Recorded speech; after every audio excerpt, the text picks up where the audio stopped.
राधे राधे दोस्तों, मैं आपको आंवला नवमी की कथा सुनाने जा रही हूँ। आप अपने हाथ में कुछ दाने अक्षत के और पुष्प ले लीजिए और उसकी कहानी श्रवण कीजिए। उसकी कहानी इस प्रकार है। दो कहानियां हैं, मैं पहली कथा सुना रही हूँ। उसकी कथा इस प्रकार है कि काशी नगरी में एक निःसंतान धर्मात्मा तथा दानी वैश्य रहता था।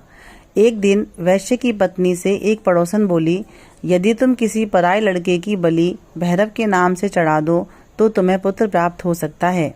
यह बात जब वैश्य को पता चली तो उसने अस्वीकार कर दिया, परंतु उसकी पत्नी मौके की तलाश में लगी रही।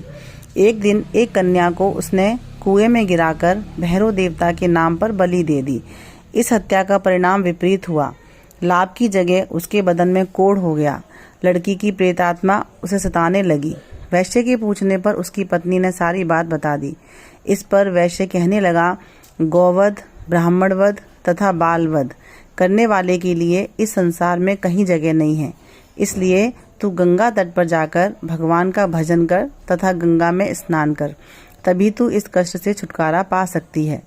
वैश्य पत्नी गंगा के किनारे रहने लगी।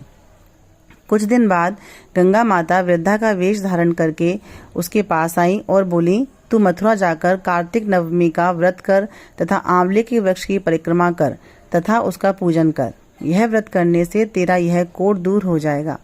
वृद्धा की बात मानकर वैश्य पत्नी पति से आज्ञा लेकर मथुरा जाकर विधि पूर्वक आंवला नवमी का व्रत करने लगी।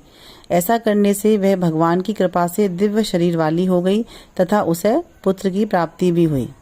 जैसे उसका कल्याण किया, ऐसे सबका कल्याण करना माता रानी। कथा अधूरी हो तो पूरी करना, पूरी हो तो मान रखना। बोलो गंगा मैया की जय, बोलो अक्षय नवमी की जय, माता रानी की जय।